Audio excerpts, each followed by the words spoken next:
Bonjour, je vous emmène aujourd'hui à Wuzhen, un vieux bourg sillonné de cours d'eau avec des milliers d'années d'histoire connu dans le monde d'aujourd'hui en tant que siège permanent de la conférence mondiale de l'Internet.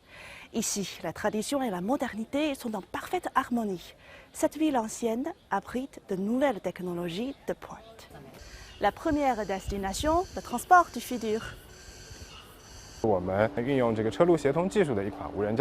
C'est un véhicule autonome grâce au système de connexion intelligente entre le véhicule et les infrastructures.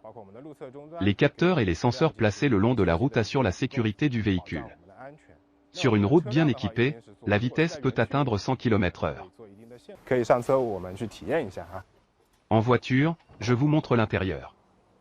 Ici, nous avons un écran sur lequel on peut voir, entre autres, la situation du véhicule, la vitesse et l'état de la batterie.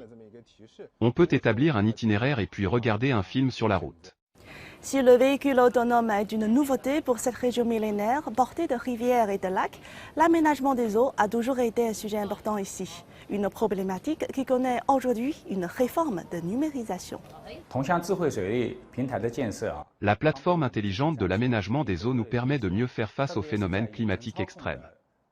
Dans le centre de contrôle, les informations en temps réel de chaque rivière de la région sont disponibles, y compris le niveau de l'eau et la situation de chaque pompe à eau. Il y a deux modes de contrôle, un manuel et l'autre autonome. En mode autonome, le niveau de l'eau est surveillé en permanence et une fois que le niveau atteint une certaine hauteur préétablie, les pompes ou les vannes s'ouvrent automatiquement. Et en mode manuel, les équipements peuvent être manipulés sur place et également à distance, au travers des portables ou des ordinateurs.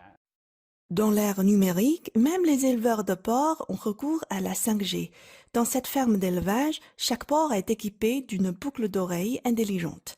Les robots s'occupent de la plupart du travail et cette plateforme de données constitue le cerveau de la ferme d'élevage. Dans le contexte de la pandémie, l'utilisation de robots minimise le risque de transmission de maladies de l'animal à l'homme ou vice-versa.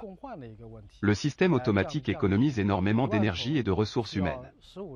Grâce à la mécanisation et l'intelligence artificielle, il ne faut que 4 personnes pour prendre soin de 10 000 porcs. Tandis que dans une ferme traditionnelle, au moins 15 personnes sont nécessaires.